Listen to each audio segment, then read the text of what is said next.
यहाँ पर बैठकर 23,000 साल बैठकर तपस्या किया। उनकी तपस्या के वरदान से दाहिने जो अयोध्या में दशरथ तो कौशल्या हुए हैं, वो पहले मनु और शत्रुपा हुआ करते थे। भगवान आते, दर्शन देते, पूछते आप क्या चाहते हो, हम आपको देने की इच्छुक हैं, आप बताओ। मनु शत्रुपा के टाल देते, प्रभु हमारे पास सब कुछ है, राज वैभव सब कुछ है, पुत्र आदि सब कुछ है हमारे पास, हम क्या आपसे मांगने की इनका अच्छा रखें। तो भगवान कहते हैं आप हमसे बताओ, हम देने की इच्छुक में हैं, इसीलिए हम धरती पे आए हैं आपके लिए, आप बताओ। तो मनु शत्रुपा एक टाल दिया, प्रभु हमारे पास सब कुछ है, हमें कोई चीज की लाशा नहीं है। फिर भगवान विष्णु चले जाते हैं, फिर ऋषि मनु और शत्रुपा तपस्या करने में विलीन हो जाते हैं। ऐसा करते करते 1000 साल बीत जाता है।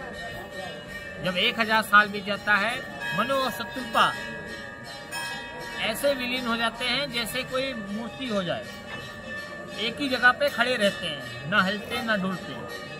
भगवान विष्णु इतना प्रसन्न हो जाते हैं और मन में सोचते हैं अब जाएंगे तो देके ही जाएंगे, अन्यथा जाएंगे धरती से जाएंगे नहीं। ऐसा मन में विचार करके भगवान आते हैं और मनु और शत्रुपा से कहते हैं, पुत्रों और आप अपनी आँख खोलो, हम आपसे प्रसन्न हुए, आप बताओ आपको क्या चाहिए। मनु शत्रुपा आँख खोलते हैं और भगवान को नमस्कार करते हैं और कहते हैं, प्रभु हमारे पास कोई चीज की कमी नहीं है, आप देर से क्यों आते हो।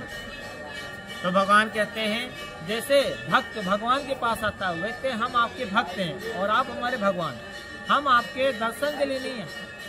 वैसे आप हमारे लिए जाते हैं, लेकिन हम आपके दर्शन के लिए आशा के लिए हम आ जाते हैं, और आप बताओ हम देने की इच्छुक में आए हैं। तो ऐसा कहती हैं, मन में शत्रुपा जी के मन में लाशा होने लगती है। भगवान के ऐसा मोहक रूप देखकर भगवान को पुत्र रूप में अंदर संकल्प कर लेती हैं कि भगवान हमें ऐसा ही पुत्र दें, अगर कोई चीज मांगेंगे तो पुत्र ही मांगे। शत्रुपा जी से मनु जी से फिर पूछते हैं, प्रभु आप बताओ मनु जी आपको क्या चाहिए, हम देने की इच्छुक में हैं। क्योंकि मनु जी शत्रुपा जी की मन की बात जान जाते हैं। मनु जी कहते हैं, प्रभु हमें तो कुछ नहीं चाहिए, माता जी कुछ मांगना चाहती हैं, आप उनसे पूछ सकते हैं। तो माता शत्रुपा जी से पूछते हैं, माता आप बताओ संसार में ऐसी कौन चीज आप मांगना चाहती हैं हम दे ना सके। तो शत्रुपा जी अपनी वाणी से चिल्लाने लगती हैं और उनकी आवाज में अठापन आ जाता है। तो भगवान बोलते हैं, आप निसंकोच बोलिए, हम देने की इच्छुक में हैं, हम बिना दिए आप जाएंगे नहीं धरती से। तो शत्रुपा जी कहते हैं, प्रभु जो हम मांगेंगे आप नहीं दे पाओगे। भगवान घबरा जाते हैं, ऐसी कौन सी मांगेंगे जो हम दे ना सके, क्योंकि मृत्यु हमसे है, जन्म हमसे है, संसार में ऐसी कोई चीज नहीं जो हमसे बनी ना हो, सभी चीज हमसे है। हम ही मृत्यु है, हम ही जन्म है, हम ही अनंत काल है।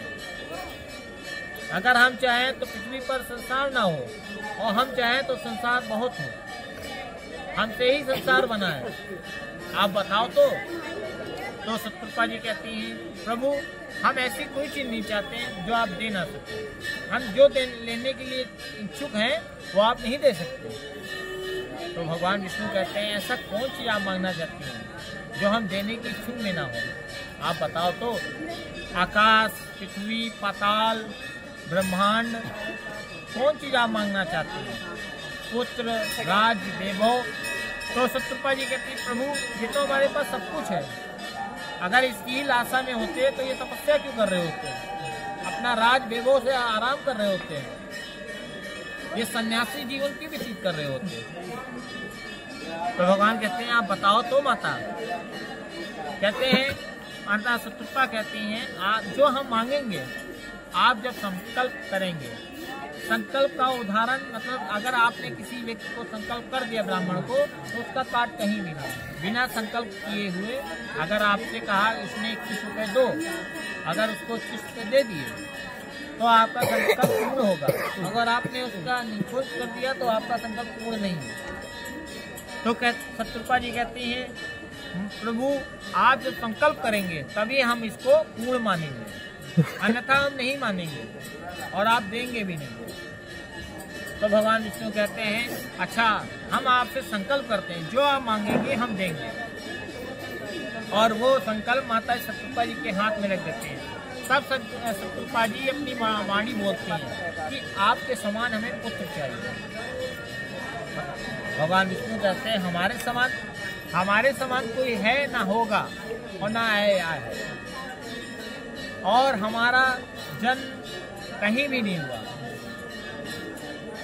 हम कहीं भी जन्मे नहीं है, हमारे अवतार हुए हैं, नरसिंह अवतार, बावन अवतार, ये सब अवतार हैं हमारे, जन्म नहीं हुआ है।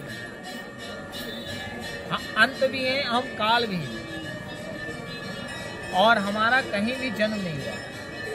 शत्रुपा जी कहती है, प्रभु ये फिर आपका संकल्प ये तो टूट जाएगा और आपको कौन पूजनी मानेगा, ऐसी बात कहती हैं।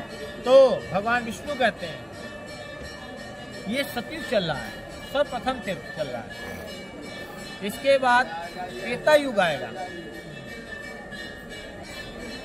द्वापर आएगा।